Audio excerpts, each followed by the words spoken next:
नर्मदे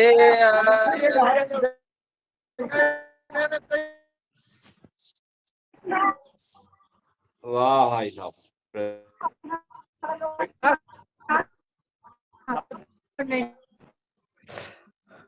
आदरणीय वर्मा जी, कहाँ हो? कौन से घाट पे हो, बताओ तो।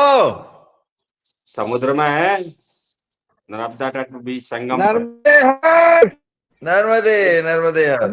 वीडियो तो खोलो वर्मा जी, वीडियो तो खोलो। रत्न सागर, रत्न सागर। अच्छा अच्छा, बहुत सुंदर बहुत सुंदर। अरे तू कहाँ पहुंच गई? चलिए भाई साहब, आगे का शास्त्र पालन करें बिना देर किए हुए, समय हो जाए।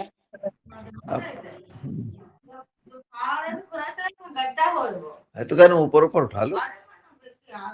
आदरणीय रमेश चंद्र मेहरा जी, आगे का सत्र शुरू करें। मैं आमंत्रित करता हूं आदरणीय रमेश चंद्र मेहरा जी को कि आए। और कल जो चर्चा हुई थी, शांति पाठ है सर। बहुत महत्वपूर्ण चर्चा हुई थी। चलिए शांति पाठ कर देते हैं। चलिए हाँ, शांति पाठ कर ले, भूले गए। चलिए। ओम देव शांति, अंतरिक्ष शांति, पृथ्वी शांति, रापा शांति, औषधय शांति, वनस्पत शांति, विश्व देवा शांति, ब्रह्म शांति, सर्वम शांति। शांति रेव श्यामा शांति, शांति रेवि। बंद कहा हुआ। ओम शांति शांति शांति भवतु। ओम सभी साधकों को साधन प्रणाम। ओम हाँ।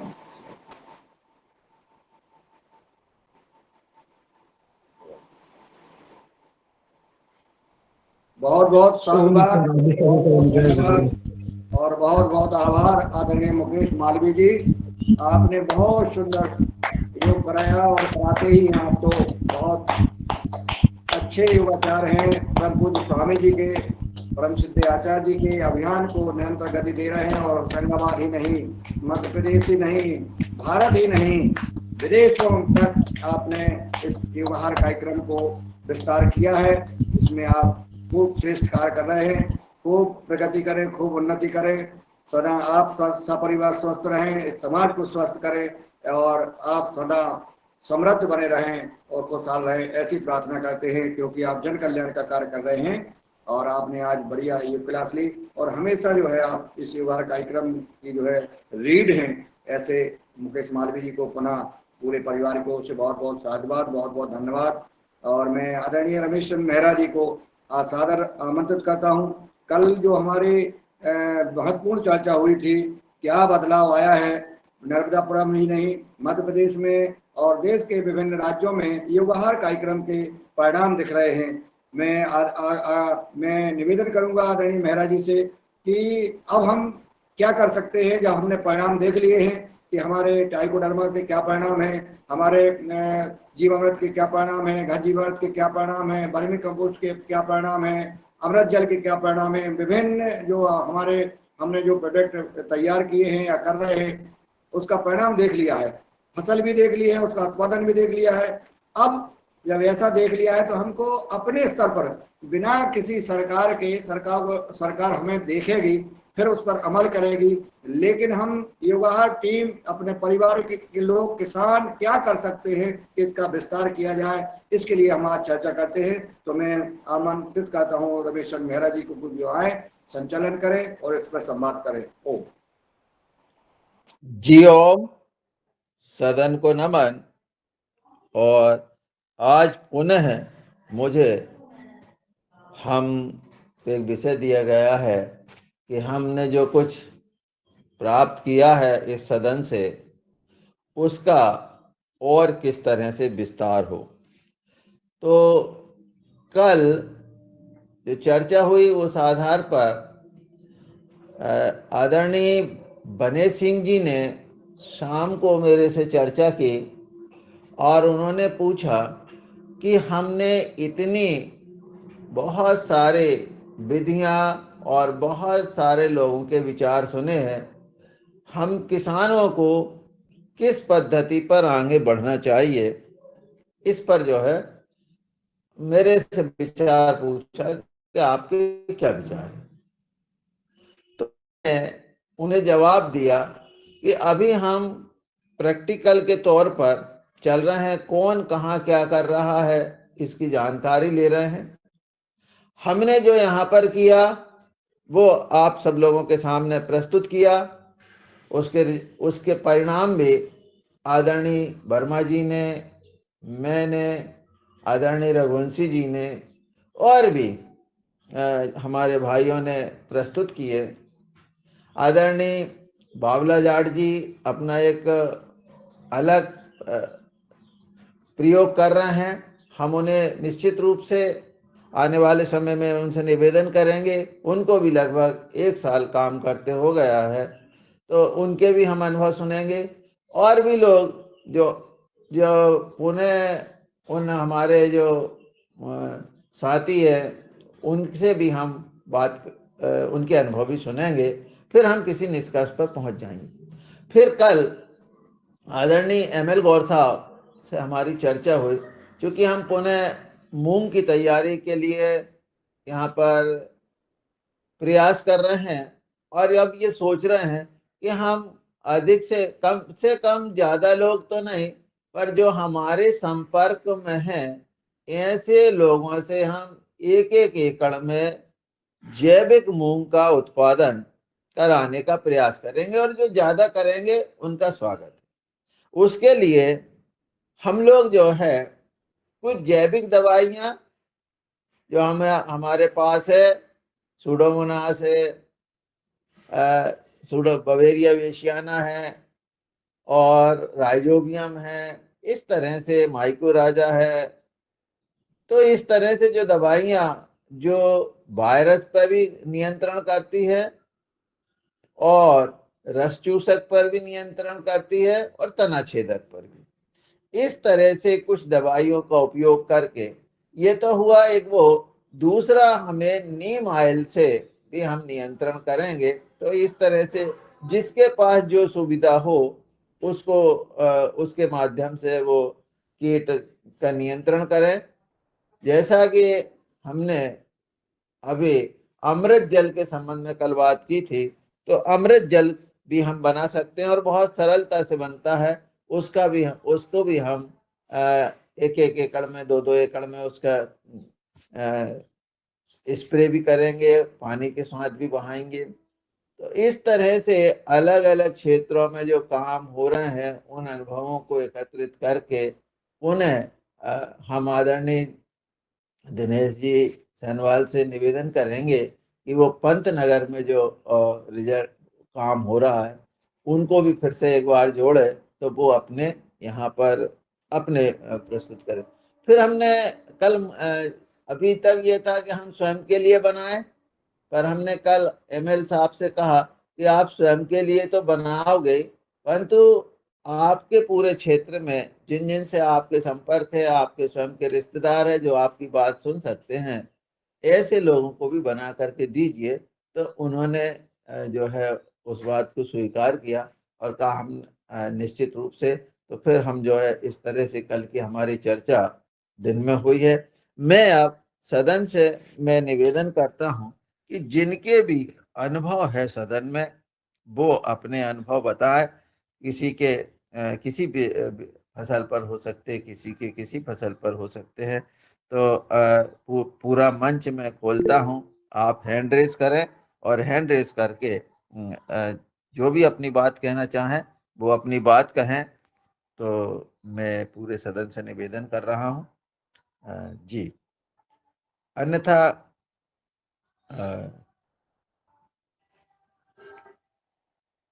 या फिर जो भविष्य में करना चाहते, ऐसा भी किसी के मन में हो तो वो भी अपनी बात यहाँ पर कह सकते हैं।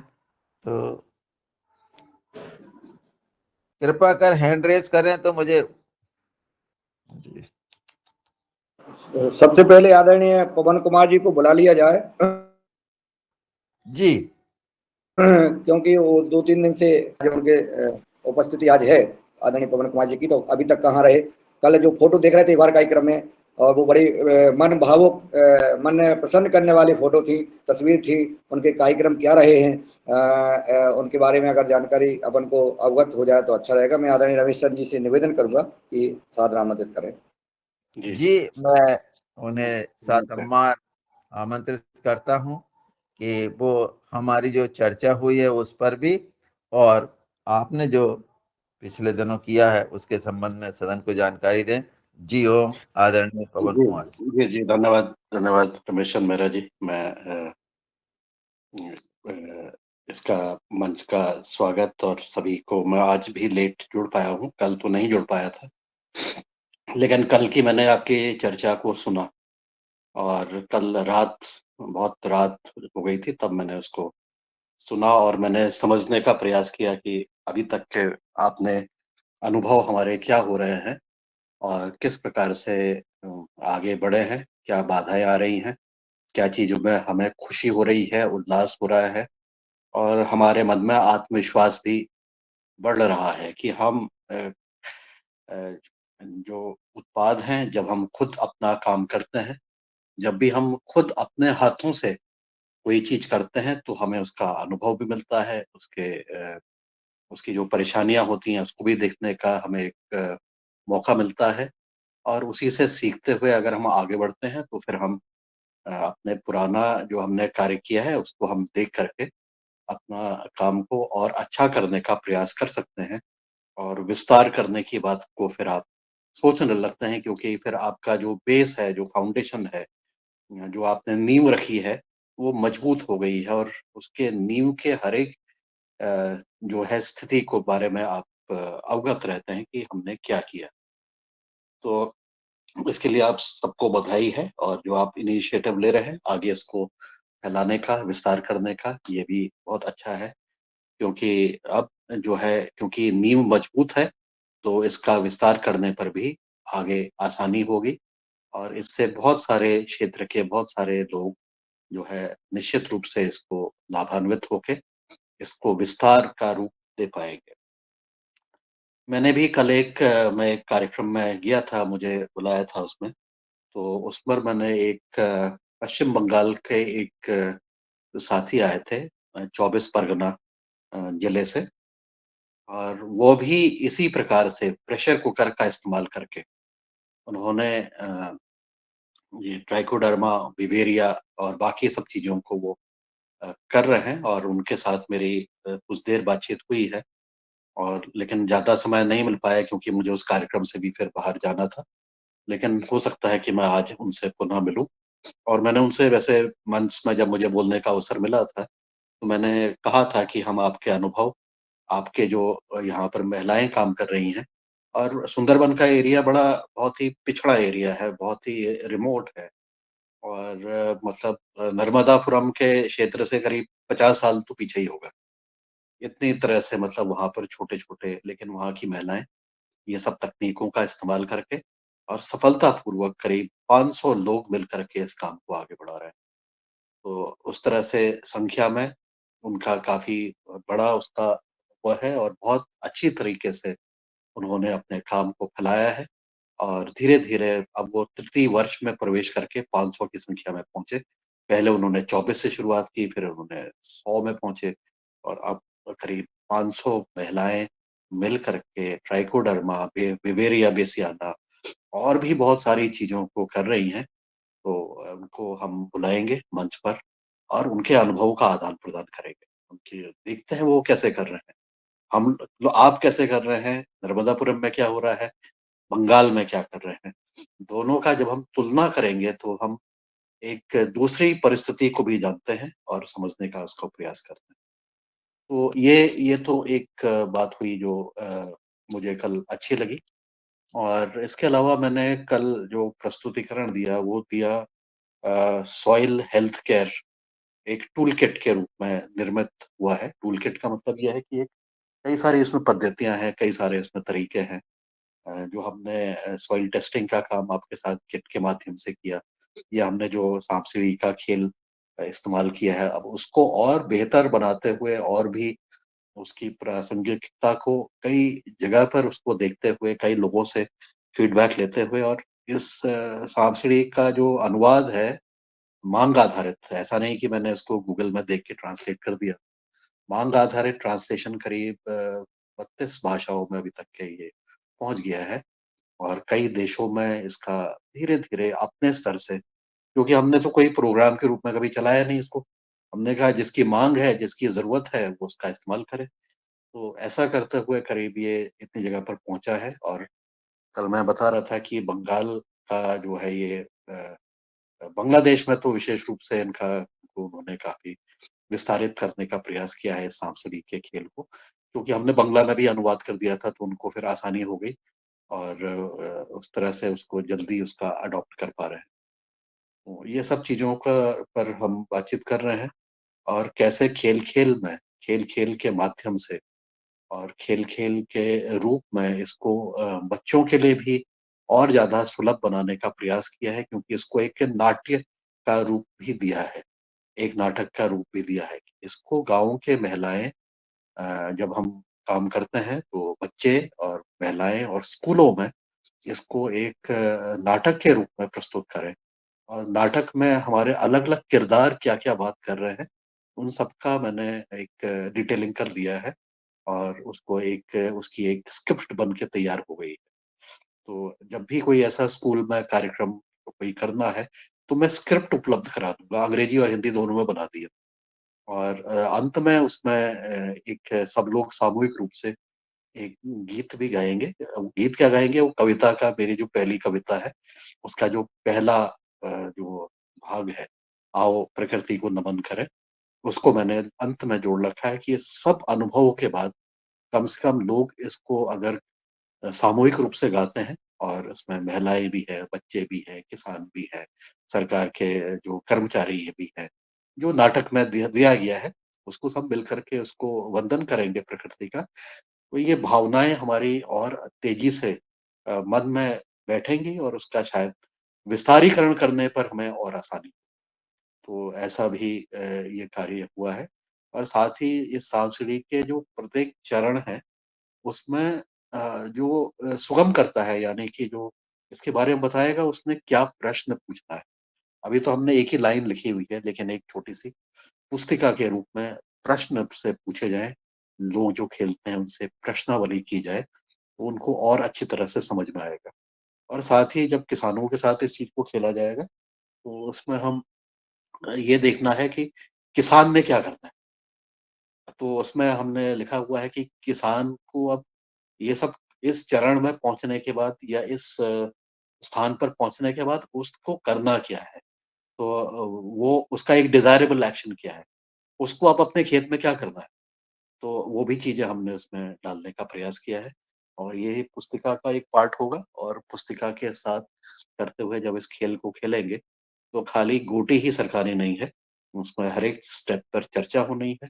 उस चर्चा के उपरांत उसमें अनुभवों का आदान प्रदान होना है। उस अनुभव आदान प्रदान के साथ साथ किसान ने क्या करना है, या जो हमारा जो भी वहां पर कार्यकर्ता है उन्होंने क्या करना है, इस चीज पर भी एक स्पष्ट समझ बनती हमारी जाएगी। और जरूरी नहीं कि एक खेल एक ही बार में खत्म कर लें और पहले जो जीत जाए वही सबसे पहले सिकंदर बन जाए, ऐसा नहीं है। इसको धीरे धीरे भी खेला जा सकता है। जैसे जैसे हमारी इस योगाहार में हमारी 1035 40 दिन 50 दिन होने की स्थिति में रोज कुछ ना कुछ हम नया सीख रहे हैं, वैसे ही ये सीखने का और सिखाने का जो प्रक्रिया है, इसको हम निरंतर आगे बढ़ाते रहेंगे। तो ये एक टूल किट के रूप में बहुत सारी चीजें इसमें जोड़ी हुई हैं, और इन सब जोड़ते हुए शायद इसको भारत सरकार भी आने वाले समय पर लागू करेगी, केवीके के साथ लागू करेगी, और बच्चों के साथ भी लागू करेगी आने वाले समय पर। तो ऐसी आशा है, और ऐसे ही इसको रूप से इसको प्रस्तुत किया गया है, बनाया इसीलिए गया है। तो यही अनुभवों का आदान प्रदान, ये टूल किट के रूप में इसको हम इस्तेमाल करें, और इस्तेमाल करके अपने क्षेत्र में अपनी जो अच्छी कृषि पद्धतियां हैं, ऐसी पद्धतियां जिससे कि हम अपनी भूमि को, माटी को संरक्षित कर सकें, बचाए रख सकें, उसको आने वाले समय के लिए अगली पीढ़ी को दे सकें, मिट्टी को हम दे सकें आने वाले समय पर। इसके लिए ही ये सारी प्रक्रिया है, सारा प्रयास है। तो ऐसे जहां जहां पर भी प्रयास होते हैं, जो भी कार्य होते हैं, उसको एक खेल का रूप दिया जाए, उसको आसान बनाने का प्रयास किया जाए, उसको उसको खुद लोगों के मन में जिज्ञासा हो कि वो सीखना चाहते हैं, इस तरह का माहौल का निर्माण किया जाए। यही हमारा प्रयास होना चाहिए। मुझे लगता है कि ऐसा अगर हम जब करते हैं तो फिर हम अपने काम को जब हम मूल्यांकन करते हैं तो हम उसके प्रति हम ज्यादा संतुष्ट हो सकते हैं कि हमने जो भी योगदान किया है उसमें हमने कुछ सीखा है, कुछ हमने दिया भी है, और उससे हम भी कुछ सीख करके आगे बढ़ रहे हैं। तो ये कुछ अनुभव रहे थे। आज भी मुझे इस कार्यशाला में जाना है, मीटिंग में जाना है, तो उनके साथ भी हम बातचीत करेंगे। और कुछ वहां पर भी मुझे बता रहे थे कि कुछ और लोग भी आए थे जो कह रहे थे कि हम नर्मदा के क्षेत्र में भी काम कर रहे हैं। अब क्या उसमें काम कर रहे हैं वो आज शायद उनसे और डिटेल में बातचीत होगी। तो ऐसी जब बातचीत होगी तो फिर उनको भी इस मंच पर बुला के अनुभवों का आदान प्रदान करने का प्रयास करेंगे, और पानी संरक्षण के ऊपर और पानी के ऊपर जो हमने काम किया है उसको भी एक उसके साथ जोड़ने का प्रयास करेंगे। तो आज की चर्चा यही है, और मुझे लगता है कि हम सही दिशा में जा रहे हैं। धीरे धीरे सबकी समझ जो है वो बढ़ रही है, और समझ बढ़ने के साथ साथ जीवन में कुछ करने की भी चाह भी बढ़ रही है कि हम कुछ करें, अपने खेती में कुछ करें, अपने समाज के लिए कुछ करें, या हम अपने जो हम अभी तक के जी रहे हैं और या जिस तरह से जी रहे हैं उसमें आवश्यक बदलाव करने का प्रयास करें। और इस तरह से ये यात्रा चल रही है हमारी। तो सबको बहुत अभिनंदन इस यात्रा के लिए, और इस काम को आगे इस तरह से अपने क्षेत्र में भी विस्तार करने के लिए यही मैं कहना चाहूंगा कि इस पर विस्तारीकरण के ऊपर जरूर सब लोग सोचें और विचार करें। तो इसका एक अच्छा लाभ मिलेगा, और इससे हम अपने साथ साथ अपने और लोगों को भी इसका लाभ दे पाएंगे, क्योंकि हम जब जी रहे हैं तो और भी लोग इस सब अनुभवों का अच्छे अनुभवों का लाभ लेकर के अपने जीवन को उतारे। जी नमस्कार, धन्यवाद। मुझे अवसर दिया बोलने के लिए जी धन्यवाद। जी ओम, आप जो है 2 मिनट रुके हैं। बहुत अच्छे आपने हमको मार्गदर्शन दिया है, और हमें एक सुअवसर भी प्राप्त हो रहा है। हम किसानों के भी प्रशिक्षण देने जा रहे हैं। तो पहली बात तो आप जो आपने जो कविता के रूप में जो गायन प्रस्तुत की है, प्रकृति का बंधन, उसको डाले, तो उसको जो है हम जब अपनी कक्षा प्रारंभ करेंगे तो उसमें ये करेंगे। दूसरा, जब हम चर्चा करेंगे तो निश्चित रूप से सांप सीढ़ी का खेल जो है, वहां केवल गोटी से, बल्कि अलग अलग तरह से लोगों को खड़े करके केवल गिनती बोल करके भी हम उन्हें कर सकते हैं, उनको समझा सकेंगे। इस तरह से कुछ नवाचार भी करेंगे। और जो आपने नाम के संबंध में जो कहा है, ये तो बहुत ही बढ़िया बात है। जिस समय नर्मदापुरम में तबा नहर आई थी, उस समय जब दलदलीकरण हो रहा था, तो मिट्टी बचाव के ऊपर एक नाटक यहाँ पर मंचन करते थे, बहुत अधिक प्रभाव पड़ता था। तो बहुत बहुत आभार सर। और एक नए विधा की ओर आपने पुनः हम लोगों को बढ़ाया है। तो हम लोग जो है अभी प्रशिक्षण का समय है, और किसान बीच हम किसान प्रशिक्षण करने जा ही रहे हैं। तो उसमें इन सब बातों को जोड़ेंगे तो हमारा प्रशिक्षण भी गुणवत्तापूर्ण होगा। और निश्चित रूप से मिट्टी के संबंध में जो चर्चा की है, उसके संबंध में तो जिससे भी चर्चा करेंगे करते हैं, वो सब महसूस कर रहे हैं कि हमारी मिट्टी, किसी से भी बात करो, दिन पे दिन कठोर होते जा रही है। और जब चर्चा करते हैं कि बैल बकर से जमीन कृषि हो जाती थी, आज हम 25, 30, 35, 65 हार्स पावर के ट्रैक्टर पर पहुंच गए हैं। और हर 10 साल में लगभग लगभग 10 हार्स पावर के बढ़ रहे हैं। तो अगले 20 साल में हमारे कहाँ ट्रैक्टर पहुंचेंगे, कितने हार्स पावर के लगेंगे, ये बात सब महसूस कर रहे हैं। और बीमारियों को भी महसूस कर रहे हैं। कल बहुत ज्यादा चर्चा ये हुई कि कम उम्र के लोगों में हार्ट अटैक आ रहा है और खेलते हुए भी लोग मेहनत करते हुए भी लोगों को हार्ट अटैक आ रहा है, नई उम्र में हार्ट अटैक आ रहा है। इसके संबंध में लोगों को लोग बड़े चिंतित है कि हमको इससे हम कैसे बचे। तो आने वाले समय में ऐसे लोगों से भी हम चर्चा कर और हमारे इस योगाहार में लेके आएंगे कि यह हार्ट अटैक की जो समस्या है बहुत ज्यादा आ रही है, इससे लोग कैसे बचे। जी ओम, आपको पुनः जी नमन और आप पुनः हमें एक नए क्षेत्र के लिए बढ़ाया है। जी जी ओम, जी आपका कोई कमेंट हो जी तो मेरा कहें। मेरा जी जी मैं इसके साथ ही जो आप प्रशिक्षण कराएंगे और मिट्टी के ऊपर बातचीत करते हैं और विशेषकर हमने देखा कि महिलाओं को के साथ जब इसमें बातचीत होती है तो उनको जो मिट्टी की जो शपथ है वाली उसको भी ज़रूर कराइएगा क्योंकि उसका भी बहुत अच्छा लाभ मिलता है और बहुत उससे वो उत्साहित होकर के वापस अपने-अपने जब जगह जाती हैं, घर जाती हैं, तो उनको याद होता है कि फिर हमने ऐसे भी किया था, कुछ हमने अलग तरीके से लिया था। तो मिट्टी के ऊपर जो अभी इन्होंने भुवनेश्वर राय जी ने भी और इन्होंने भी रवि आदित्य ने भी वहाँ पर शपथ की थी, उसका शायद वीडियो आपको मिल जाएगा, तो उसको भी आप दिखा दीजिएगा। फिर उनको भी ऐसे ही शपथ दिला देंगे और खेल खत्म होने के बाद जब उनको आता है तो बिल्कुल पूर्ण रूप से वो एक उनको स्पष्ट रूप से समझ में आ जाता है कि हम क्या कर रहे हैं, हमें क्या करना है। और ये जो चर्चाएँ हैं केवल अगर महिलाओं के साथ बातचीत होती है और बच्चों के साथ बातचीत होती है, तो इसमें ज़्यादा कारगर है बनिस्बत कि पुरुषों के। ऐसा हमने भी अनुभव किया कि उसमें क्योंकि जो पुरुष है उनकी मानसिकता दूसरी तरह से हुई है और उसमें ज़रा-सी उतना ज़्यादा स्कोप तुलनात्मक रूप से, ऐसा नहीं है कि बिल्कुल भी नहीं है, तुलनात्मक रूप से ज़रा-सी उनको ज़्यादा एक्सपोज़र दे करके महिला और बच्चे इसमें ज़्यादा तेज़ी से इसमें काम कर पाते हैं, समझ पाते हैं और उनको करने के लिए भी एक अवसर दिया जाता है।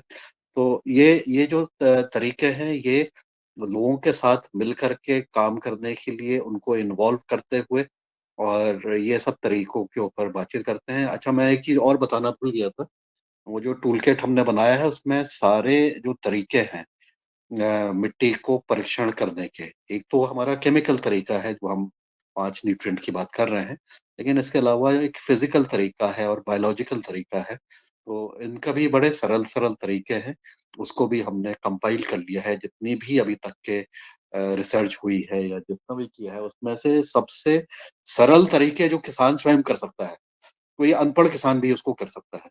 तो उन सबको संकलित करके इस टूल किट का हिस्सा बनता है।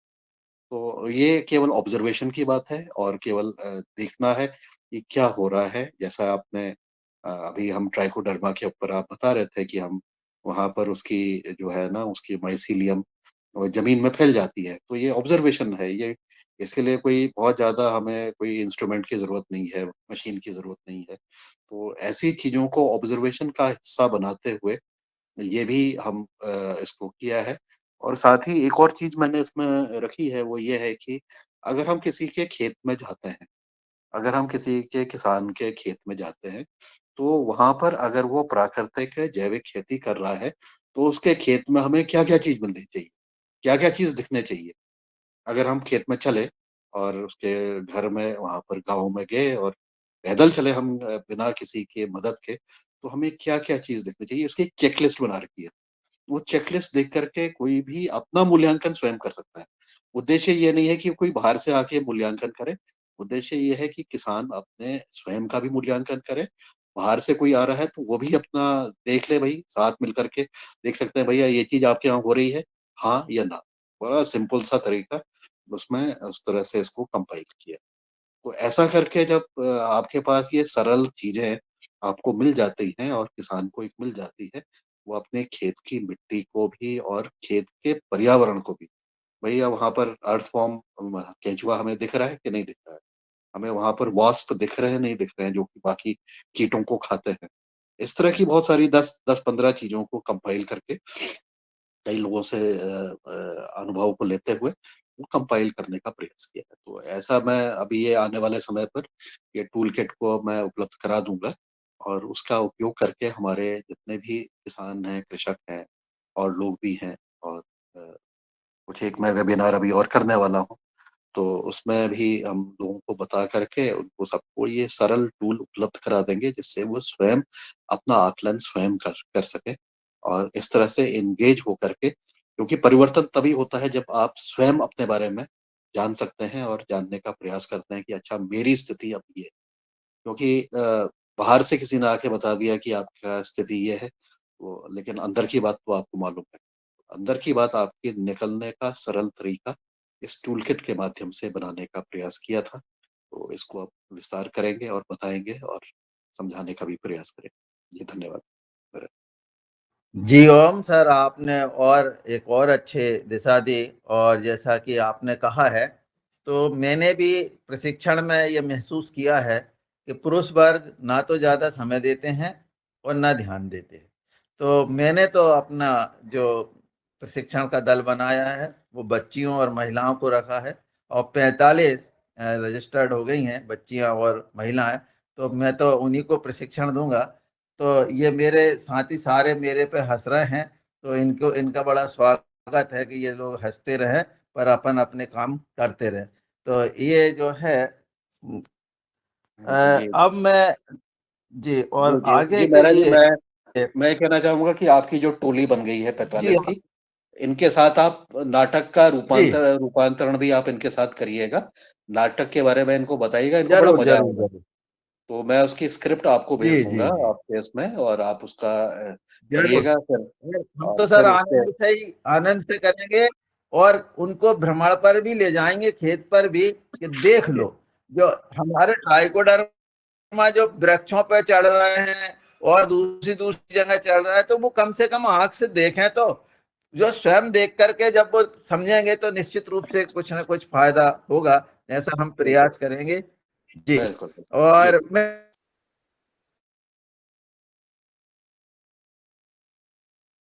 जी म्यूट हो गए आप।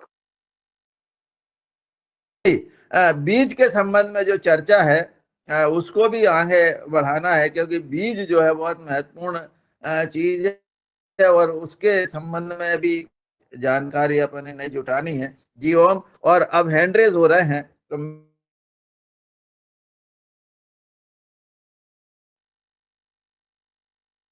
आप म्यूट हो गए। जो हैंड रेज है डॉक्टर किशोर, ओ मो मो आवाज आ रही है? मेरी आवाज आ रही सर? आ रही जी। हाँ, तो ये हैंड रेज है सर। ये डॉक्टर किसका है सर, वो पूरा दिख नहीं रहा है, तो मैं उनसे निवेदन करता हूँ वो आए और अपनी बात कहें। जी जी ओ। जी ओम। सदन को नमन। आज के योगाचार्य ने बहुत सुंदर क्लास ली। हमारे मुकेश भाई ने बहुत पूरा पसीना बहाने का संकल्प था, तो सब चारों तरफ से पसीना निकाल दिया उन्होंने। आदरणीय पवन सर से निवेदन था कि जो ये टूल किट का है, तो इसको क्या जनरलाइज मतलब अपने ग्रुप में डाल के हम इसको सामान्य सामान्य लोगों तक पहुंचा सकते हैं। और दूसरा स्क्रिप्ट का ये निवेदन था कि क्या स्क्रिप्ट भी कॉमन मिल सकती है, तो हम उसको जैसे स्कूलों में कुछ जो टीचर होते हैं जो सिर्फ जो सांस्कृतिक गतिविधियां होती कल्चरल प्रोग्राम के लिए होते हैं, उन लोगों से हम कांटेक्ट करें कि ये स्क्रिप्ट है, जब भी आप कोई नाटक करते हैं तो इसको थोड़ा सा प्रमोट करें। और दूसरा ये जो सांप सीढ़ी वाला है, तो इसको क्या हम प्रिंट करा के, जैसे हम नेचुरल फार्मिंग के लिए हम किसानों के पास जाते हैं, तो क्या हम प्रिंट करा के उसमें ये तो रहेगा कि आपके द्वारा जो हम अपना योगाहार आपके द्वारा ये है, हम उसको अपने उससे भी क्या प्रिंट करा के लोगों को दे सकते हैं, एक A4 साइज के पेपर में उसको प्रिंट करा के इस तरह से। जी जी जी जी रोशनलाल जी, बिल्कुल ये इसी के लिए है कि इसका विस्तार हो, इसके माध्यम से हम अपने कार्यों को में एफिशिएंसी ला सकें, इसके माध्यम से हम कई सारे लोगों तक पहुंच सकें, विस्तार करें। और ये A4 साइज वाला नहीं है। मैंने A4 साइज वाला कई साल पहले बनाया और मुझे उसके अच्छे परिणाम नहीं मिले। इसलिए ये जो फ्लेक्स ये जो बना है सांप सीढ़ी का खेल मृदा स्वास्थ्य के ऊपर, ऐसे कई सारे और बना रखे हैं मैंने। तो मृदा स्वास्थ्य वाला जो शीट है वो 4 फुट बाय 3 फुट की फ्लेक्स में प्रिंट होता है, और उसको आप फोल्ड करके भी ले जा सकते हैं, रोल करके भी ले जा सकते हैं और उसका एक बड़ा रूप में आप उसको टांग के भी दिखा सकते हैं। उसको 4 कोने पर आईलेट लगा लीजिए तो उसको कहीं पर टांगा भी जा सकता है, चिपकाया भी जा सकता है, टेबल में रखा जा सकता है, तो इसमें ज़मीन में रखा जा सकता है और जल्दी खराब नहीं होगा। पेपर वाला फट सकता है, पानी गिर सकता है तो खराब हो जाएगा। तो और ये जो फ्लेक्स शीट है, विनाइल शीट है, ये सस्ती भी है, बहुत ज़्यादा महँगी नहीं है और इसको आसानी से आप इस्तेमाल कर सकते हैं। निश्चित रूप से जब आप स्क्रिप्ट का इस्तेमाल करेंगे तो आप इसको स्क्रिप्ट को वैसे मत दीजिए क्योंकि फिर आधे लोगों की समझ में आएगा, नहीं आएगा। तो इसलिए जो उत्साही है, जो मैंने अपनी जो उत्साही हमारे शिक्षक हैं, जो उत्साही हमारे लोग इसमें काम करना चाहते हैं, बच्चे भी कुछ उत्साही ज़्यादा होते हैं और उसमें कुछ काम करने का उनके अंदर कुछ जुनून होता है। तो जब हम पहली बार इसको ट्राई करें तो ऐसे लोगों का ज़रूर चुनाव करें, जो कि उत्साह के साथ इस काम को आगे ले जा सकें, वो जल्दी समझ सकें, उनके अंदर में उमंग है, कुछ करने की उमंग है और ये क्रिएटिव काम को वो आगे ले जा कर के जो पहला इम्प्रेशन है वो अच्छा पड़ना चाहिए, ऐसा मेरा मानना है। तो आप इसको जनरली नहीं करते हुए, आपका एक कुछ जगह पर कम जगह पर आप इसका पहले अच्छा डेमोंस्ट्रेट करा दीजिए। उनको थोड़ा-सा मेहनत आप अगर करते हैं तो और अच्छा उसके रिज़ल्ट आएँगे और फिर उसका उनके माध्यम से इसको फर्दर विस्तार भी किया जा सकता है। मेरा मानना तो ऐसा है कि कोई चीज़ को हम जब इम्प्लीमेंट करें तो उसका फिर हम अच्छी तरह से उसकी first impression should be lasting impression. तो इस तरह से हम इसको आगे लेकर के चलेंगे तो उचित रहेगा। ठीक है रोशन लाल जी, कोई भी इसमें आपको आपके अगर आपको ऐसे उत्साही टीचर मिल जाते हैं, बच्चे मिल जाते हैं और उनके साथ मुझे ऑनलाइन जुड़ करके समझाना है, बात करनी है, तो मैं उनको भी समझा सकता हूँ। आप भी कर सकते हैं क्योंकि बड़ी सिंपल सी चीज़ है, कोई इसमें रॉकेट साइंस नहीं है, बड़ी कॉमन सेंस की चीज़ें हैं और लेकिन उससे उसका प्रभाव जो है वो काफ़ी लोगों तक सकारात्मक रूप में पहुँच सकता है आपके तक। जी, जी सर। इसको अभी अपन स्पेशलाइज़ कर लेंगे कुछ लोगों को जो एग्रीकल्चर से जुड़े हुए लोग हैं, इसमें हम उसको पहले बढ़ाएँगे, फिर उसके प्रभाव को देखते हुए फिर आगे ले जाएँगे। और इसका ये 4x3 के कुछ निकाल के अभी जो हमारी ट्रेनिंग्स होती है, उसमें हम इसको साँप-सीढ़ी दिखाएँगे। तो उसका क्योंकि साँप-सीढ़ी का बहुत फ़र्क पड़ेगा, कैसे वो होता है करके, तो वो एक बहुत अच्छा मुझे लगा है। जी, जी सर। जी, जी।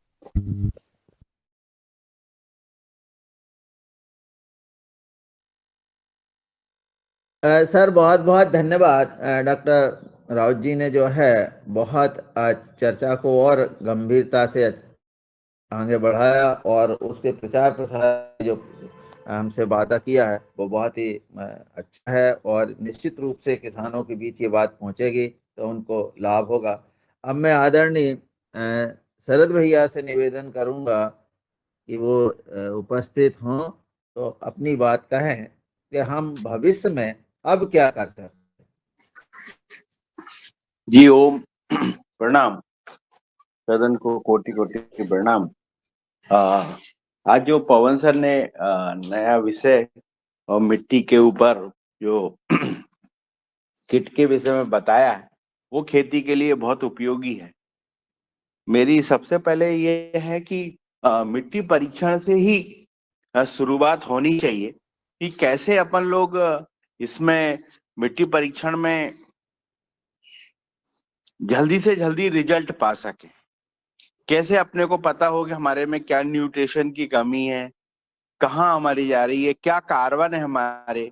अगर हमने देखा है कि अगर कार्बन बहुत अधिक हमारे खेतों में रहता है तो ऐसे भी हमारे यहाँ कीटों का जो है कम लगते हैं, फंगिसाइड की कम आवश्यकता पड़ती है। ये सारी चीजें समझना पड़ेगा कि कैसे क्या होता है। और जैसे कि वर्मा जी ने बताया कि बहुत सारे कैसे उनका बहुत अच्छे से अच्छा उपयोग हो सके, नीली पत्ती, हरी पत्ती, इनका उपयोग जो विधिवत कब करना चाहिए, कब अंडे देते हैं, कब कैसे इनका उपयोग किया जाए, इस पे भी विस्तृत रूप से चर्चा होनी चाहिए। अब हम लोग जब हम बढ़ रहे हैं आवाज आहार के आवाज ट्रायल कट रही डालने भैया। चाहिए। योगा हर के जो ट्रायल है वो डलना चाहिए। नर्मदापुरम में इस बार हमने सोचा है कि दादू के साथ मिलेंगे सब लोग, जितनी भी टीम है, अपने अपने क्षेत्र में एक एक ऐसा जैविक मॉडल लगावें कि जो पूर्णतः जैविक होवे और हर चीज उसमें जैविक टूर से उसका नियंत्रण होवे। तो ऐसा हम लोग करने जाएंगे। पिछली बार हम लोग जब योगाहार में पवन सर ने जब यात्रा करी थी तो मिट्टी परीक्षण पे काफी आगे यहाँ पे काम बढ़ा था और सांप सीढ़ी के माध्यम से हमने लोगों को समझाया भी था। तो ये चीजें बहुत उपयोगी हैं और इस माध्यम से हम लोगों को विस्तृत रूप से बढ़ना पड़ेगा कि कैसे किस चीजों से, जैसे फंगीसाइड पे हमें ऐसा लग रहा है कि हम फंगस पे पूर्णतः कंट्रोल पा गए हैं इस योगाहार के कार्यक्रम से। इतना सीख गए हैं कि हम लोग कोई भी फंगस, अगर फंगस है तो उस पर हम लोग बायोलॉजिकल जो है कंट्रोल पा जाते हैं। तो ये हमारे लिए बहुत उपयोगी है। कैसी भी फंगस हो, आज हमारे गेहूं जितने भी लोगों के यहाँ डले हुए हैं तो उनके गेहूं बहुत अच्छे हैं और स्वस्थ हैं। तो ऐसा लग रहा है कि हमारी जो दिशा है वो सही दिशा में जा रहे हैं। तो हमारा फंगिसाइड बहुत अच्छा हो गया। हम लोगों ने ये फेरोमोन ट्रैप, इसके बारे में काफी सीख लिए हैं। हम लोगों को माइक्रोन्यूट्रिएंट, अब हमारा मिट्टी परीक्षण पे हम लोगों पे अभी मास्टरी नहीं हुई है। इसे पवन सर से अनुरोध करेंगे कि वो हम लोगों को मिट्टी के परीक्षण में हमें मतलब इतना हमें प्रमाण पत्र दिलवा दे में कि हम लोग इजीली हमारी मिट्टी को ये पता कर पावे कि इसमें क्या न्यूट्रिशन की कमी है, क्या इसमें हमारे कार्बन की मात्रा हो रही है। इन चीजों की अगर हम मात्राएं देख पाए तो हम लोगों का बहुत ज्यादा उत्पादन में भी फायदा होगा और जमीन को स्वस्थ रखने में भी बहुत फायदा होगा। कैसे हम लोग, और हमारा जो जैविक जैविक जो रजिस्ट्रेशन है हमारे, तो वो हम किसानों का कैसे अच्छे से हो जावे, वो उसके विषय में भी थोड़ी चर्चा होनी चाहिए। क्योंकि जैविक का रजिस्ट्रेशन होना बहुत अनिवार्य है। आज भारत सरकार, राज्य सरकार की बहुत सारी स्कीमें हैं, जो किसान जैविक कर रहे हैं उनको फायदा नहीं मिल पा रहा है और जो जैविक नहीं कर रहे हैं उनको फायदा मिल जा रहा है। तो इस चीज पे भी चर्चा होनी चाहिए कि जो शुद्ध जैविक कर रहा है तो उस किसान को जैविक का कैसे उसका रजिस्ट्रेशन हो जावे, उसकी इजीली प्रक्रिया होवे, तो वो जल्दी से जल्दी उसकी भी, उस पे भी काम करना पड़ेगा। दूसरा, कल मुझे थोड़ा सा दुख हुआ, मैं सदन को बताना चाहता हूँ कि हमारे भगवान दास कुशवाहा जी के 15 दिन के इलाज के बाद वो लौटे हैं और उनके गले में एक जो अपने लंग्स होते हैं वहां पे एक गठान का पता चला है, जो कैंसर की एक शुरुआत की स्टेज है। तो थोड़ा दुख हुआ, मैं सदन को भी बताना चाहता हूँ। जी ओम, प्रणाम।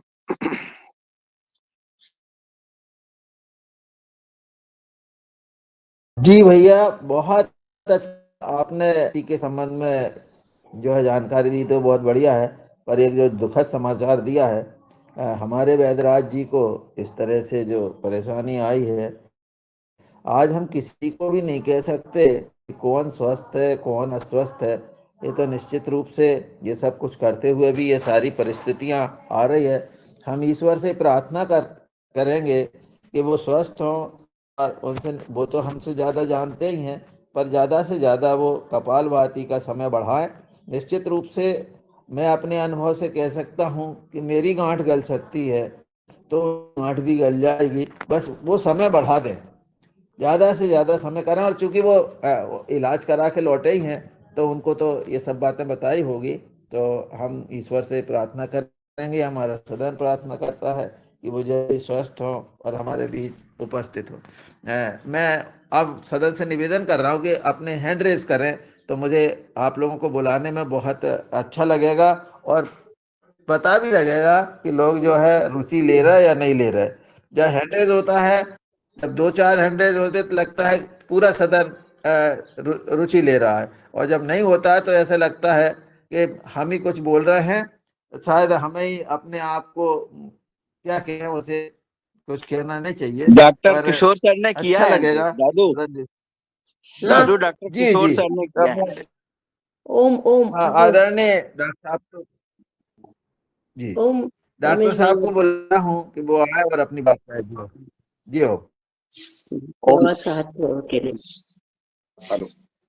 हाँ, धन्यवाद शरद जी और रमेश जी। जी, अभी जो पवन सर ने जो बात बोली कि विस्तारीकरण में हमें जाना चाहिए, विस्तारीकरण करना ही पड़ेगा, यह निश्चित बात है, क्योंकि विस्तारीकरण के बगैर और बड़ी मात्रा में किसान और ग्राहक ये दोनों जुड़े बगैर जैविक खेती या नेचुरल फार्मिंग जो बोले वो नहीं बढ़ेगी। इसके अलग अलग तरीके हो सकते हैं। मिट्टी परीक्षण को लेकर बढ़ना, इसमें आपत्ति कोई नहीं है, लेकिन इसको किसान एक्सेप्ट करेगा। लेकिन स्कूल कॉलेज के बच्चे जो है उनको इस मंच पे अपन कई बार बोले हैं और बाकी वक्ता भी बोले हैं जो अतिथि रहे कि जो रासायनिक खादों से होने वाले बीमारियां हैं वो बीमारियों के बारे में हम बात रखते हैं तो वो स्टूडेंट्स को स्कूल के रहे कॉलेज के रहे बहुत जल्दी छूने वाली बात है कि भाई हाँ, और उस वजह से उस तरीके से वो बोलेंगे कि भाई अपने परिवार में कि भाई हमको रासायनिक चीजें नहीं खानी है, रासायनिक खाद से बनी हुई या उसे इंसेक्टिसाइड से बनी हुई, हमको जैविक ही खाना है। तो ये जो डिमांड है, ये डिमांड यदि हमको शहरों से क्रिएट करना है, स्कूल कॉलेज से क्रिएट करना है, तो निश्चित रूप से रासायनिक खादों से और उसके दुष्परिणाम जो है खाद दवाई आदि केमिकल्स के, वो दुष्परिणामों को लेकर ही हम यदि जाए तो ज्यादा सफलता मिलेगी, ऐसा मेरा अनुभव भी है। ऐसे प्रेजेंटेशन हमने जो बनाए और पीछे भी हमने मंच पे साझा किए थे, 2 4 5 स्कूल कॉलेज में भी हमने प्रेजेंट किया है, मैं कान्हा शांतिवनम में गया वहां भी प्रेजेंटेशन किया है। तो आमतौर पर इसकी एक्सेप्टेबिलिटी बहुत ज्यादा होती है। तो मेरा सुझाव है कि किसानों के पास में यदि हम जाते हैं तो मिट्टी परीक्षण को लेके जावे जरूर बात है, लेकिन स्कूल कॉलेज में यदि जाते हैं तो रासायनिक जो खाद्यान्न है उसके दुष्परिणामों को लेके जाए तो ये एक आसान काम हो जाएगा।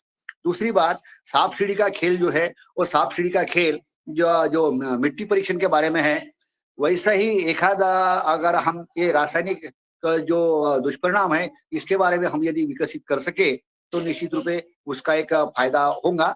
खैर भविष्य की बात है, लेकिन एक इसके पहल की है जो हमने पवन सर को भी बोला था कि आजकल स्कूल कॉलेजेस में जनरल नॉलेज टेस्ट होती है और ये जनरल नॉलेज टेस्ट की बहुत आसानी से बड़े पैमाने में बड़े छात्र मात्रा में बड़े नंबर के स्कूल कॉलेज तक जा सकती है। तो ऐसी एक जनरल नॉलेज टेस्ट जो जैविक चीजों पर और रासायनिक दुष्परिणाम पर होती है, ऐसी जीके टेस्ट हमने विकसित की थी और करीबन 1 1.5 साल हुआ है उसको। उसमें 50 100 क्वेश्चन रहते हैं, उसके अलग अलग प्रकार के अपन परम्यूटेशन कॉम्बिनेशंस के क्वेश्चन पेपर बना सकते हैं और यह ऐसी टेस्ट होती है कि जो स्कूल कॉलेज के टीचर्स भी आसानी से कि ये एक्सेप्ट कर सकते हैं कि हाँ भाई ये चीजें है। तो और उसमें उसी लोकल लेवल पे उनको यदि बोल दिया, उनको यदि हम आंसर की जो की है वो भी अगर प्रोवाइड कर देते हैं तो उसका इवैल्यूएशन जो है वो उन्हीं के लेवल पे हो जाता है और वहां पे उनमें स्कूल या जो भी एरिया रहेगा वहां पे प्राइजेस भी दिए जा सकते हैं और उससे जो चयनित है, मतलब उसकी फिर बड़े पैमाने पे डिस्ट्रिक्ट लेवल पे स्टेट लेवल पे ऐसी भी टेस्ट होके एक बड़ा पैमाने में एक बड़ा नेटवर्क हम खड़ा कर सकते हैं। यह भी तरीका जो विस्तारीकरण की चर्चा है, तो विस्तारीकरण में यह बात भी यदि हम सम्मिलित करते हैं तो उसका भी बहुत अच्छा मतलब परिणाम आएगा ऐसा मुझे लगता है। और उसमें भी उनको भी अलग अलग अपने जो भाषाएं है भाषाओं में ट्रांसफॉर्म करने का, ट्रांसलेट करने का और एक कंडक्ट करने का एक ब्यौरा हो जाएगा और उसके जरिए उनके जो सहभागी जो स्टूडेंट रहेंगे या टीचर्स रहेंगे उनका नाम और उनका फोन नंबर, मोबाइल नंबर जो भी या ईमेल है, तो वो यदि हम डॉक्यूमेंट कर देते तो बड़े पैमाने में हम उसको फिर मैसेजेस भेज सकते हैं और उनके जरिए एक नेटवर्क को फैलाने में कामयाबी हासिल कर सकते हैं। यही मेरा एक सुझाव है। धन्यवाद। बहुत धन्यवाद सर, आपने विस्तारीकरण के संबंध बताया, बहुत बढ़िया। अब मैं आदरणीय बने सिंह जी को आमंत्रित करता हूं कि वो आए और फिर मैं प्रणाली मराठे जी को आमंत्रित करूंगा। तो बने सिंह जी आप अपनी बात कहें जी। जी ओम। सदन के सभी महानुभावों को प्रणाम। आज के जो हमारे बड़े भ्राता जी हैं मुकेश जी मालवी, उन्होंने बहुत सुंदर तरीके से योग क्लास लिया।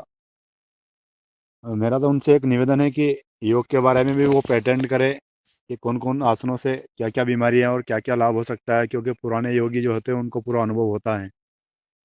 इस विषय में वो भी थोड़ा सा विस्तारीकरण करेंगे तो ज़्यादा उचित रहेगा। आज वर्तमान में भारत के कोने कोने से अपन ने नए अनुभव और वैज्ञानिकों को बुलाए हैं। उन सभी वैज्ञानिकों और अनुभवों से एक सारगर्भित ये सिद्ध होता है कि फसल और नस्ल बीमार होने के बाद में ही बहुत सारे लोग उसका ट्रीटमेंट बताते हैं, पर पहले ये नहीं बताते हैं कि भाई अपन इस पद्धति को अपनाएंगे तो हमारी ना तो फसल बीमार होगी ना नस्ल बीमार होगी। प्राकृतिक पोषक प्रबंधक चार्ट जो मैंने पहले विषय रखा था कि ये अगर बन जाए तो ना तो अपन को ऊपर से स्प्रे करने की आवश्यकता होती है, ना हमारा उत्पादन कम होता है, और ना ही किसी प्रकार की कोई किसान को सामने संकट आए अनावश्यक रूप से उसको धन भी व्यय नहीं करना पड़ता है।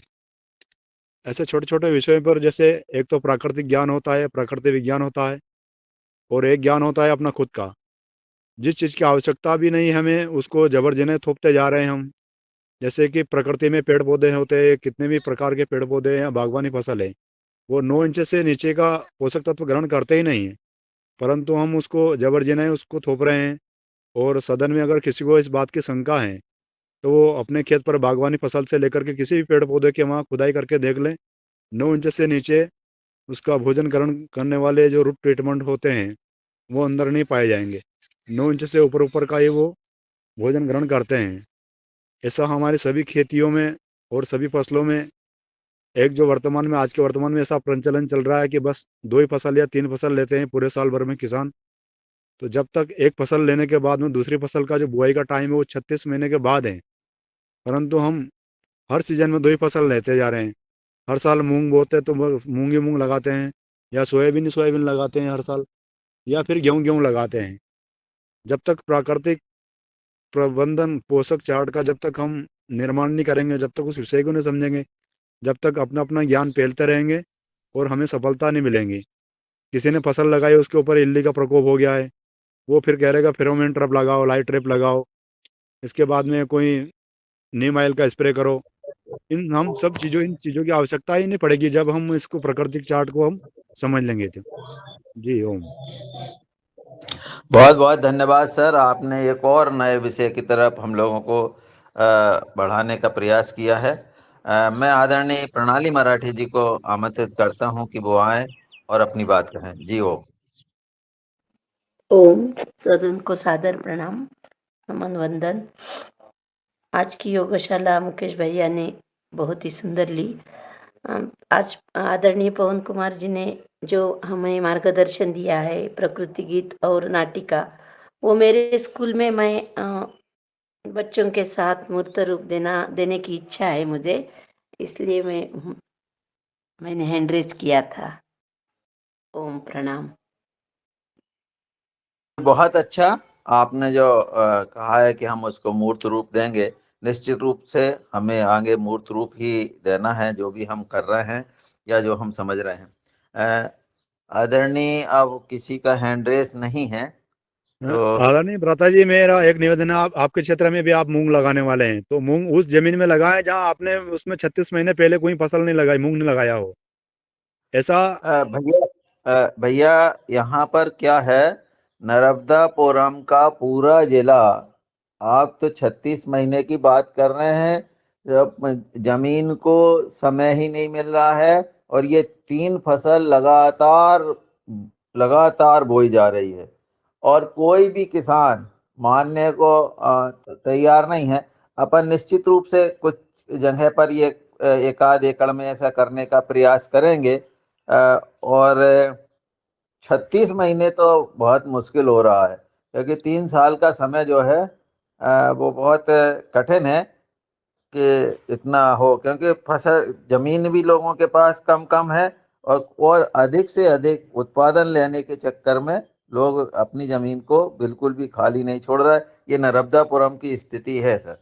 और न केवल नर्मदापुरम, हरदा, नर्मदापुरम और नरसिंहपुर, राशन, ये सारे सीवर जहां जहां भी पानी पर्याप्त मात्रा में आ गया है वहां पर ये परिस्थितियां बन रही है। जी, अब मैं निवेदन करूंगा कि कोई सज्जन हैंड रेस करें, अपनी बात कहें तो मुझे अच्छा लगेगा, अन्यथा मैं आदरणीय मुन्नीलाल जी को आमंत्रित करता हूं कि वो आए और कुछ हम लोगों को दिशा निर्देश दें। जी ओम। आदरणीय प्रांत प्रभारी मुन्नीलाल जी। जी, बहुत सुंदर और सभी भाई बहनों को सादर प्रणाम। और आज जो चर्चा महत्वपूर्ण चर्चा चल रही थी, और इसमें जैसा आदरणीय पवन सर ने और रमेश चंद्र मेहरा जी ने और अन्य वक्ताओं ने जो अपनी बात रखी है, अब आदरणीय ओंकार नाथ जी ने हैंड रेज किया है, तो उनको आमंत्रित करते हैं वो आए अपनी सुझाव, मार्गदर्शन और प्रस्ताव रखने का कष्ट करें। जी, सभी को नमस्कार, प्रणाम, धन्यवाद आपको। सदन सही दिशा में चल रहा है, बहुत अच्छा काम हो रहा है आप लोग के प्रयास से, आप लोग के अथक प्रयास से। और जल्द से जल्द हम चाहते हैं कि पवन सर के माध्यम से ये जो मिट्टी जांच का जो व्यवस्था बनाया गया है वो हम लोग तक पहुंचे। बस यही हम चाहते हैं कि जितना जल्दी हम इस काम को शुरुआत कर सकें। इसके अलावा फिर दादू के माध्यम से वो जो फंगिसाइड का जो प्रयोग हो रहा है, ट्राइकोडर्मा, बेवरिया बिसेन, सुडोमोनास आदि, उसका भी हम लोग जल्द से जल्द उसका प्रयोग शुरू करें। तो ये जल्द से जल्द वहां से नर्मदापुरम से निकल के और देश के अलग अलग जिलों तक इसका विस्तार हो। जी, बहुत बहुत धन्यवाद भैया, और निश्चित रूप से इस काम को तो जो जी जी इस जी काम जी जी दादू, हाँ खड़े होकर बढ़ाने का बात करो प्रयास ओंकार नाथ करेंगे। जी। ओंकार नाथ जी जी खड़े होकर बात करो, खड़े होकर बात करो, थोड़ा मोबाइल जी ऐसा जी खड़े होकर बात करो। जी जी जी जी दादू बोलिए, क्या इसमें बिल्कुल, आपका आपने जो कहा है है, क्या? जी आपने जो कहा है उसको हम मूर्त रूप दे देंगे, और आप लोगों को जी उसका प्रशिक्षण भी ऑनलाइन भी दे सकते हैं। पर कुछ चीजें हैं जो यदि जी आप एक बार आके समझ लेंगे तो बहुत बढ़िया रहेगा। जी और अभी देखिए, जो जी जी जिनने जी हमको प्रशिक्षण दिया है, केवीके में भी ये प्रशिक्षण शुरू हो रहे हैं। और दूसरी बात यह जी है कि चौहान साहब जो है वो महाराष्ट्र में लगभग 171 प्रयोगशालाएं किसानों के यहाँ स्टेब्लिश कर रहे हैं, स्थापित कर रहे हैं। तो ये एक बड़ा जी काम हो रहा है। और अभी हमें आदरणीय पवन सर जी ने जो जानकारी दी है कि बंगाल में भी ये काम चल रहा है, तो निश्चित रूप उनके भी अनुभव हम सुनेंगे। और मैं आदरणीय हमारे गणपत लाल जी को आमंत्रित करता हूं कि वो आए और अपनी केवीके बात दादू कहें। दादू दादू दादू केवीके का जो प्रोग्राम है पूरा देश भर में चल रहा है कि क्या कोई खास जिलों में चल रहा है? केवीके अब का वो ये जो वहां बता रहे हैं। पर जी, आप कृषि विज्ञान केंद्र में जाकर के जरा पता कर लें तो आपको जानकारी मिल जाएगी आपके यहाँ क्या स्थिति है। जी ओ। जी जी जी जी धन्यवाद। जी गणपत लाल जी, जी आप जी जी वहाँ हैं? जी जी, सदन को नमन। में ये ट्राइकोडर्मा कैसे बनाते हैं इसका बारे में पहले भी पूछा था, पर वो जवाब नहीं मिला था। कभी आप बता दें आप तो अच्छा रहेगा। ट्राइकोडर्मा और ये बबेरिया बेसी है ना, ये क्या है? ये जैसे हमारे को इसको पता नहीं है। ट्राइकोडर्मा बाजार में मिलता है, आप बता रहे हैं वो क्वालिटी का नहीं होता और किसान अपने हिसाब से बना देता है। तो आप सभी उपयोग कर रहे हैं, तो थोड़ी इस सदन में हमारे को जो नए जुड़े हैं उनको जानकारी मिल जाए कैसे बनता है। जी, तो मैं आपको बता दे रहा हूँ सर, जी ट्राइकोडर्मा जो हम अपने यहाँ बना रहे हैं उसमें एक मीडिया होता है। ये मीडिया हमको हमारे जो डॉक्टर साहब है उनसे वो हमें सप्लाई करते हैं। वो 400 रुपये किलो का मीडिया होता है। वो जी मीडिया चाहिए, और 9 तरह के अनाज का आटा चाहिए, जिसमें गेहूं, चावल, बाजरा, ज्वार और 5 तरह की दाल। और फिर ये चीज हमने इकट्ठी कर ली। फिर हमको लिक्विड में जो कृषि महाविद्यालय वहां से या कोई प्राइवेट से इसको पता करना पड़ता है कि आपके पास लिक्विड कहाँ मिलेगा, वो मदर कहलाता है। फिर हम 180 ग्राम मीडिया लेते हैं और 180 ग्राम ये आटा लेते हैं। इसको बहुत अच्छी तरह से उबालते हैं, जैसे अपन कढ़ी बनाते हैं इस तरह से, और फिर इसको गरम का गरम एक ड्रम में डाल देते हैं, और प्लास्टिक की ड्रम होना चाहिए। और फिर दूसरे दिन जब वो ठंडा हो जाता है तो उसमें जो हमारे पास लिक्विड कल्चर होता है उसको डाल देते हैं। तो ये एक तरह से 1 लीटर से 10 लीटर और फिर 10 लीटर से हम 100 लीटर बना सकते हैं। इस तरह की इसकी प्रक्रिया है जी। और इसमें निश्चित रूप से बहुत ज़्यादा प्रशिक्षण की जरूरत नहीं है, परंतु हम मल्टीप्लाई बहुत आराम से कर सकते हैं, जैसा कि मैंने आपको बताया। पर ये दोनों चीजें आपको मीडिया तो यहाँ से प्राप्त करना होगा जो पूना से है। हमारे अनिल राय जी ने भी अभी गाजियाबाद में जो है उत्तर प्रदेश में उन्होंने यहीं से बुलाया है, और वो इस काम को कर भी रहे हैं। तो कठिन काम नहीं है, पर यह है कि चीजें उपलब्ध हो जाए। वो यहाँ से हमारे पास से आदरणीय शरद भैया के यहाँ से वो ले गए हैं और उसका मल्टीप्लाई कर रहे हैं, और उनके रिजल्ट भी उनको मिल रहा है। जी हो। ये मीडिया ये केवीके पे मिलता है कि नहीं मिलता है? क्या केवीके पे नहीं मिलता? नहीं मिलता ना? नहीं मिलता। अच्छा, शरद जी के वहीं से लेना पड़ेगा? नहीं, वो पूना से आएगा भैया। मीडिया जो है पूना से आएगा, और ये जो लिक्विड है वो उपलब्ध करा देंगे, है ना। लिक्विड की जो भी है वो हम शरद भैया आप लोगों को उपलब्ध करा देंगे। अच्छा, मीडिया पूना से आएगा और लिक्विड आप उपलब्ध करा देंगे। जी ठीक है जी, ठीक है। बहुत बहुत धन्यवाद। जी हो। मदर कल्चर से काम नहीं चलेगा कि आप जो मदर कल्चर 10 लीटर से 20 लीटर बना रहे हैं उसका थोड़ा सा कर दें तो उससे तैयार हो जाए? नहीं तैयार होगा। वो फिर वो एक नई चीज बन जाती है, उसकी गुणवत्ता धीरे धीरे कम होते जाती है। जैसे बीज का है ना कि पहले साल बहुत अच्छा रहेगा, फिर दूसरे साल कम होगा, फिर तीसरे साल कम होगा। तो फिर जब हम 1 लीटर से 10 लीटर बनाते, ये बहुत अच्छा होता है 10 लीटर, फिर इससे 100 और 10 बनाएंगे तो फिर उसकी मात्रा और कम होगी, तो उसकी क्वालिटी में असर आता है, प्रभाव तो आता है। वो हम 1000 लीटर भी बना सकते हैं, और उसका मल्टीप्लाई हम अपने वर्मी कंपोस्ट पर भी कर सकते हैं, उसका मल्टीप्लाई हम पके हुए खाद पे कर सकते हैं। और जैसा कि अभी पिछले दिन वही हमें बताया गया था इसी सदन में कि आप जो है कच्चे गोबर पर भी 15 दिन के बाद उसको इस पर डाल सकते हैं अपने गोबर पर, और उस पर भी वो धीरे धीरे बढ़ सकता है। तो और यदि हम इसको और भी गुणवत्तापूर्ण बढ़ा सकते हैं, तो अलग अलग तरह से अलग अलग लोग करते हैं प्रचार। मतलब इसका विस्तार ऐसा पके हुए गोबर पर भी हो सकता है, और इस तरह से हमने बताया इस पर भी हो सकता। जी आदरणीय शायद रघुवंशी जी का हैंड रेज है, मैं उन्हें आदर सहित बुलाता हूं कि वो आए और अपनी बात बहुत कम शब्दों में और बिल्कुल सटीक मतलब जवाब दें। जी ओम। प्रस्तुतिकरण करें। जी ओम।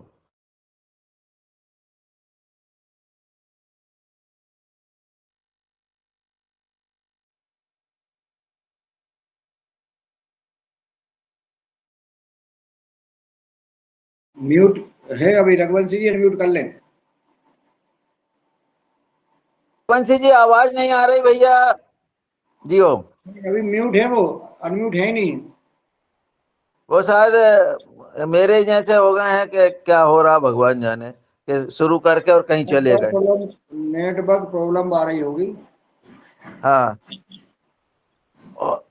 जब बने सिंह जी को पुनः संवाद करना है क्या? बने सिंह को हैंडरेज है उनका, तो मैं आदरणीय उनको बुलाता हूँ। नहीं, हैंडरेज पहले से ही है भ्राता जी। वो तो उसको अलग कर दीजिए, वो डिस्टर्ब होता बार बार, है ना। हम सोचते हैं कि शायद आपको कुछ कहना है। और किसी का हैंडरेज था अभी, किसी को कुछ पूछना है या बात करना है। रघुवंशी जी थोड़ा इधर उधर हो जाएंगे तो शायद।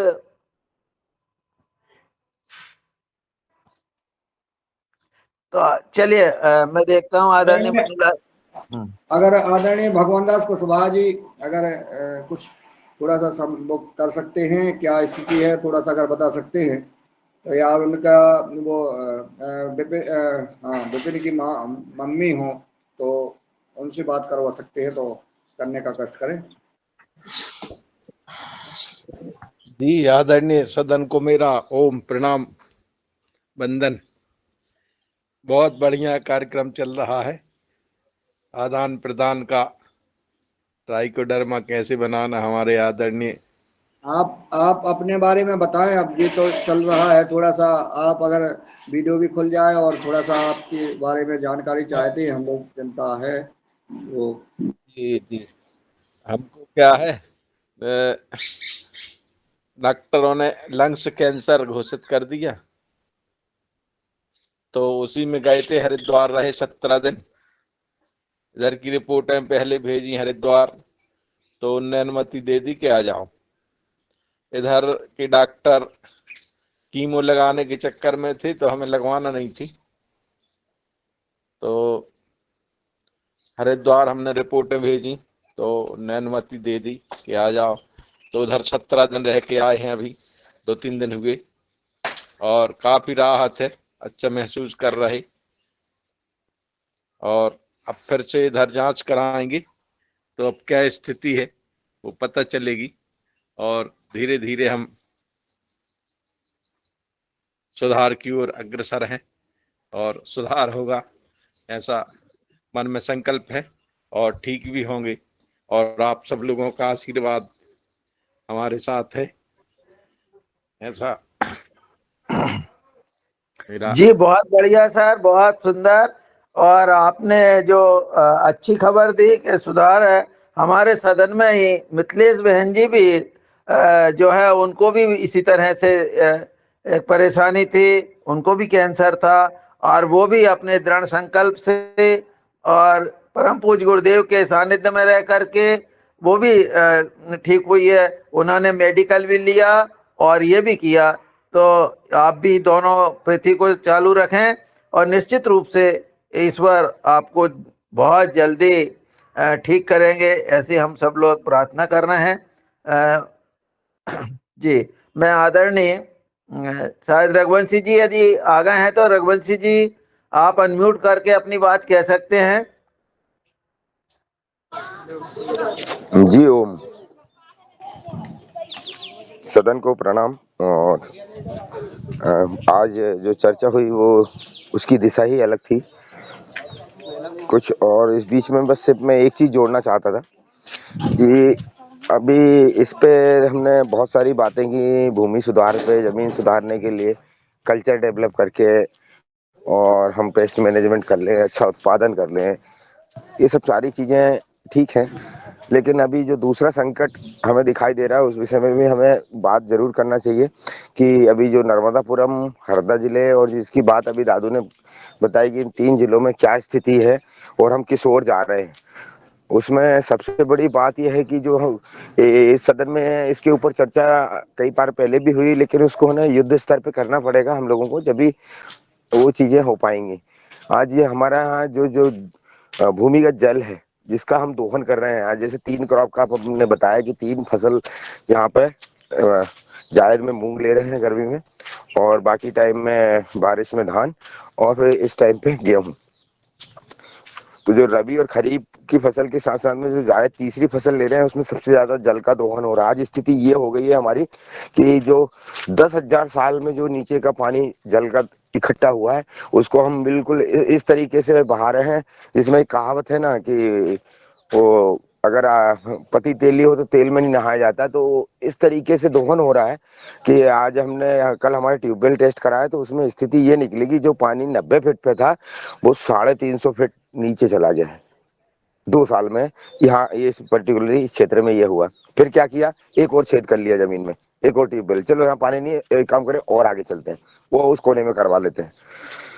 तो अभी बस सदन से मैं हाथ जोड़ के ये निवेदन करना चाहूंगा कि हम केवल थोड़ा सा ये जल संरक्षण की तरफ ध्यान दें, नहीं तो आगे स्थिति बहुत भयावह होने वाली है। आज हमारे भूमिगत जल की स्थिति ये हो गई कि जो 1% पानी पीने योग्य था वो 1% नहीं बचा, उससे बहुत कम है। तो हाँ, जो 3 जिलों में हम जो 3 फसल के पीछे इनकम के पीछे जो किसान एकदम पागलों की तरह लगा है, तो उसमें जितने हमारे जल के स्रोत हैं उनके पास रिचार्ज सिस्टम डेवलप करें, ताकि जितना हमने अगर बैंक में से 10 रुपए निकालते हैं तो वो 10 का बैलेंस कम हो जाता है, तो कम से कम उसमें हम 10 नहीं 11 रुपए डालें। इस हिसाब से भी भूमिगत जल जितना निकाला है उसका संरक्षण करें, तो निश्चित ही हम एक अपने लक्ष्य को प्राप्त कर लेंगे और आने वाले संकट से हमारी पीढ़ियां बच सकेंगी। जी ओम। बहुत बहुत धन्यवाद सर। आपने जो संकट भविष्य में आने वाला है उसके संबंध में जानकारी दी। निश्चित रूप से इसके संबंध में भी सदन में विचार होगा, सोचा जाएगा। अब मैं आदरणीय शायद कल्पना कोटले जी हैं, उनका हैंड रेज है, तो मैं उनको आदर सहित बुलाता हूं कि वो आएं और अपनी बात कहें। जी ओ। ओम। सदन को नमन। गुरु सत्ता को बारंबार नमन। ये अभी जो कृषि के बारे में पवन सर जी ने जो बताया था, तो सांप सीढ़ी वाला और जो प्रार्थना बताया था, वो भी हम अपने शिक्षा विभाग में मतलब अपने जहाँ भी जाते हैं तो बच्चों को हम वो प्रार्थना बताएंगे, तो वो ज़्यादा मतलब वो सीखना है मुझे बहुत डीपली, तो वो सर से मैं मतलब ग्रुप में डालेंगे, तो वो कंसल्ट करके जहाँ पे ऐसा लगता है कि जहाँ ज़्यादा संवेदना वाले जो समझ सकते हैं वहाँ उस जगह पे बच्चों को देना है, ताकि वो फैले उस चीज़ को, कृषि के बारे में उनको रुचि पैदा हो और जाने वो आहार के बारे में। और विषय से हटकर मैं सदन से मैं मतलब एक निवेदन करना चाहती हूँ कि आहार विहार जिस पतंजलि से ही एक भ्राता जी है सन्यासी, उन्होंने मुझे जोड़ा था आयुर्वेद से, उन्होंने ऑनलाइन क्लासेस लेने बोला था, तो वो हरियाणा के हैं नरेंद्र ढांडा जी, वो युवा है, आयुर्वेदाचार्य है। तो अगर आपका मेरा निवेदन स्वीकृत होता है तो 1 सप्ताह के अंदर उनको सुबह के 7 से 8:30 वाले सत्र में बुलाएंगे मुख्य अतिथि के रूप में। तो हमारी जो प्रकृति है, वात पित्त कफ और खान पान जो पंच तत्व है, हमको कैसे भोजन करना है, कैसे मतलब अपने दिनचर्या को ठीक करना है, और जमीन को जैसे स्वस्थ करना है, उस प्रकार से आहार भी अच्छा रहेगा, तो हम कैसे स्वस्थ रख सकते हैं अपने आप को। जैसे स्वामी जी बोलते हैं कि सभी दिशाओं से हमको कार्य करना है, इस प्रकार से। तो मैं चाहूंगी कि 2-3 व्यक्ति जैसे काउंसलिंग होती है ना, जैसे अभी जो लंग्स के बताए कि लंग्स प्रॉब्लम है जिनको, जो भगवान दास जी ने बताया, भैया जी ने, और शरद भैया है, जैसे उनको मुझे लगता है कि उनको भी एकदम स्लिम होना चाहिए, स्वस्थ होना चाहिए, इतना कार्य करते तो ऐसे व्यक्तियों को ज़्यादा और जीना है, बहुत जीना है। और प्रणाली दीदी को कुछ कुछ प्रॉब्लम्स है, तो ऐसे वो डेली रूटीन का लिख लेंगे, मतलब सुबह से लेके रात तक की जो दिनचर्या है उनका, कि कब खाते हैं, क्या खाते हैं, कब जागते हैं, और किस मतलब क्या दवाइयाँ लिया उन्होंने, क्या प्रॉब्लम्स है, ये जैसे डेली रूटीन जो लिख के रखेंगे, तो काउंसलिंग के समय हमको उनको पूछने के लिए कि हम सबके सब क्वेश्चन करेंगे तो दिक्कत आएगी, समझ नहीं पाएंगे। हम 2-3 केस लेंगे जैसे बुलाएंगे तो, और वो पूरा रूटीन लिख के ले लेंगे कि उनकी हाइट क्या है, उनका वजन कितना है, इस प्रकार से। तो उनको पूछने के लिए अच्छा रहेगा।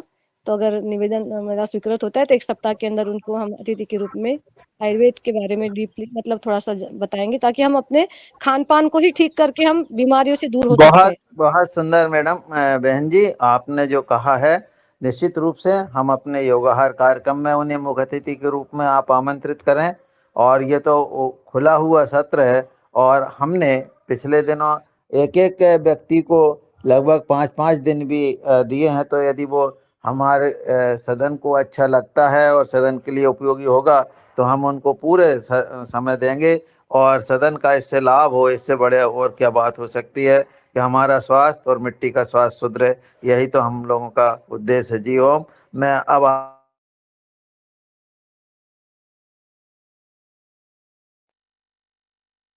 डॉक्टर किशोर दुबे जी या डॉक्टर राउत जी का हैंडरेज है, तो मैं उन्हें बुलाता हूं कि वो आए और अपनी बात कहें। जी ओम। जी जी जी दादू, धन्यवाद। मैं फिर से पुनः हैंड रेस किया है। बहुत दिनों बाद भगवान दास कुशवाहा भाई साहब की आवाज़ सुनाई दी। काफ़ी दिनों से उनको मिस कर रहा था कि भाई साहब दिख नहीं रहे हैं हनुमान चालीसा में, और कहीं ना कहीं सक्रिय वो दिखते थे। तो हम शीघ्र स्वस्थ हो ऐसी कामना करते हैं। और जैसा दादू ने कहा कि मेरा ये निवेदन था कि मतलब जो आप ट्रीटमेंट ले रहे हैं, तो जो आधुनिक ट्रीटमेंट है वो भी शुरुआती करवा लें, तो मैं समझता हूँ ज़्यादा अच्छा होगा, और फिर हम जो प्रक्रिया कर रहे हैं वो भी करते रहें, तो ऐसा निवेदन है। और जो हमारे दूसरी जो बात हो रही थी, पानी की जो बात चल रही थी, तो इस पर एक दिन अलग से चर्चा करवा लें। वाटर बजटिंग एक बड़ा विषय है।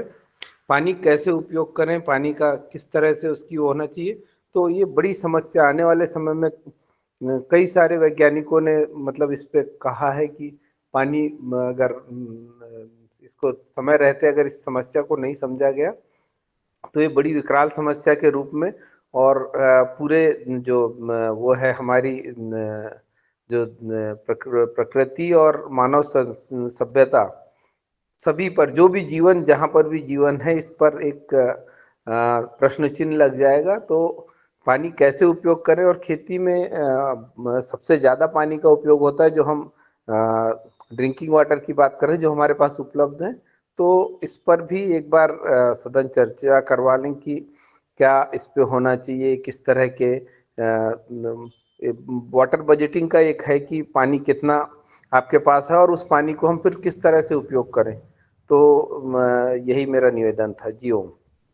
बहुत सुंदर सर, आपने जल संरक्षण के संबंध में जो जानकारी दी है, निश्चित रूप से आने वाले समय में हम जो ख्याति प्राप्त वैज्ञानिक है जिन्होंने जल संरक्षण पर काम किया है, ऐसे लोगों को मुख्य अतिथि के रूप में अपने इसमें बुलाएंगे और उनसे हम अपना मार्गदर्शन प्राप्त करेंगे और किसानों के बीच उन बातों को ले जाएंगे। जी ओम।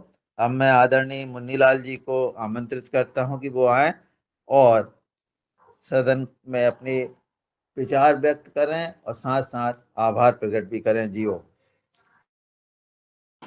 जी बहुत बहुत साधुवाद। और आज लगातार जो विषय पर चर्चा हुई और पानी के संबंध में भी जो प्रस्ताव आया है उस पर हम सब चर्चा करेंगे और विद्वानों को बुलाएंगे। तो पानी की आने वाले समय में जो समस्या है उस पर भी अपन चिंतन करेंगे। सामाजिक चिंतन करते हैं, सामाजिक व्यवस्था, प्राकृतिक व्यवस्था, और मिट्टी स्वस्थ कैसे हो, जल स्वच्छ कैसे हो, उसका संवर्धन कैसे हो, उसका संरक्षण कैसे हो, देसी गाय का संरक्षण, संवर्धन, सुरक्षा, ये तमाम विषयों पर हम लगातार इस युवा कार्यक्रम में चर्चा करते आ रहे हैं।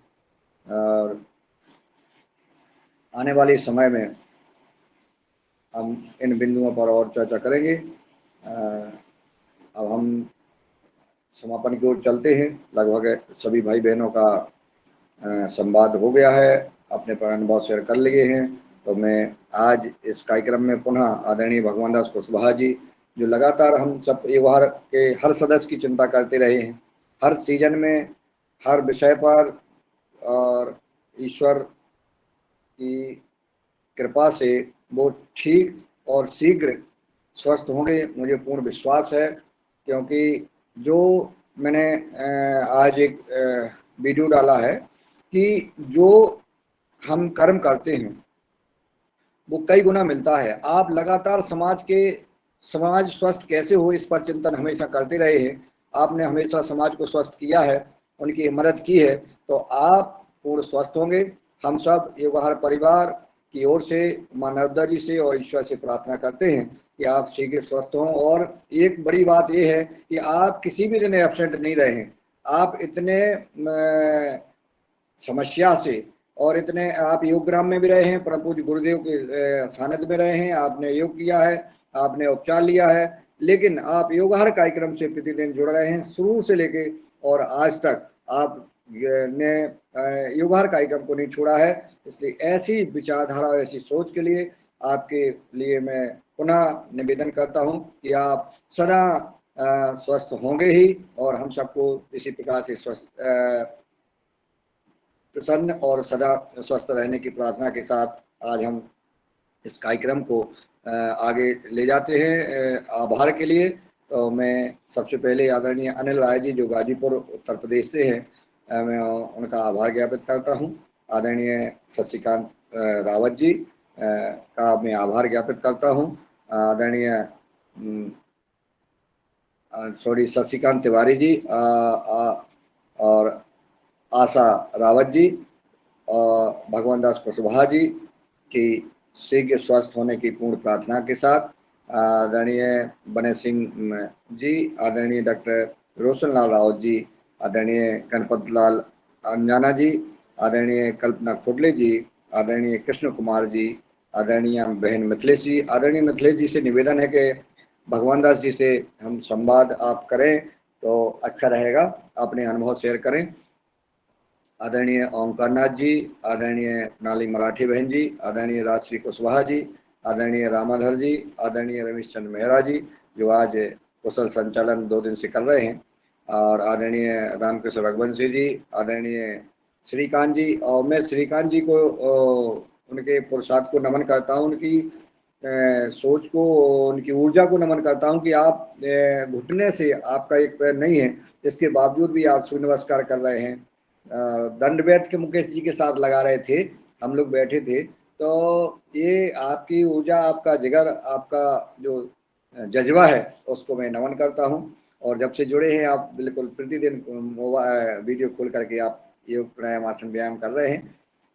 आदरणीय तुलाराम पटेल जी, आदरणीय उमा शंकर प्रसाद जी, आदरणीय बहन वैशाली विनायक जी, और योगाहार रिकॉर्डिंग के हमारे भाई और आदरणीय पवन कुमार जी, और जो लेफ्ट हो गए हैं उन सभी भाई बहनों को मैं आभार ज्ञापित कर शुभकामनाएं देता हूं कि सब सदा स्वस्थ रहें, सुखी रहें और समाज जन कल्याण के लिए यह योगाहार कार्यक्रम में शामिल रहें, सहयोगी बने, सहभागी बने, मित्रों को जोड़ें, विशेषज्ञों को जोड़ें, अनुभवी किसानों और वैज्ञानिकों को इसमें आमंत्रित करें, ताकि यह योगाहार कार्यक्रम अपने उद्देश्य की पूर्ति करते हुए आगे बढ़े।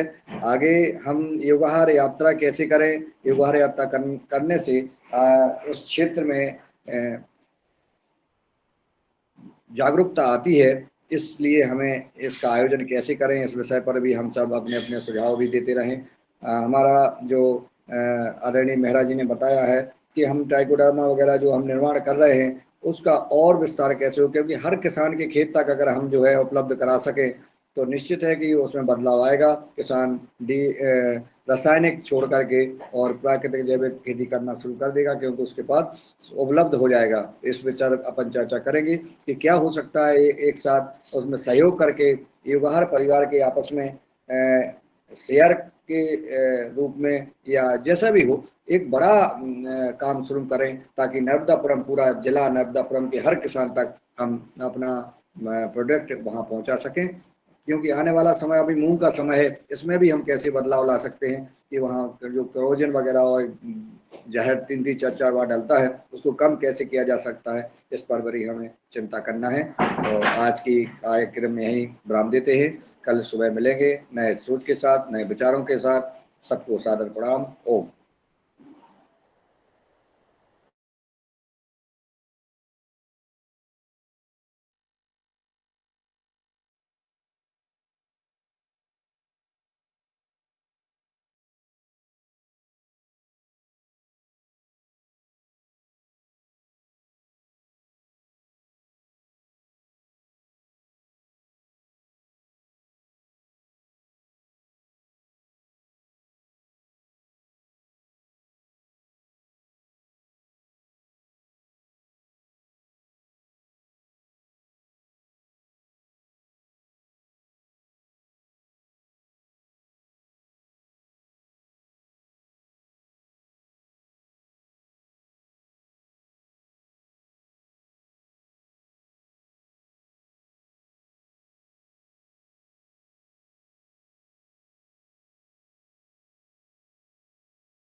ओम भाई भगवान दास जी बोल रहे हैं? अभी फोन लगा के बात कर लेना बहन जी। मेरे पास नंबर नहीं होगा भैया उनका। मैं आपको व्हाट्सएप कर देता हूँ। आप मेरे को उनका नंबर कर दीजिए व्हाट्सएप। तो जब जी समय हो। जी जी आदरणीय भगवान दास जी कब बात करें बहन जी आपसे? जी जी आदरणीय। वो कब ना बात करेंगे आपसे? 12 बजे के बाद बात कर लेंगे मेरे से। नहीं, कभी कभी भी बात कर सकते हैं जी।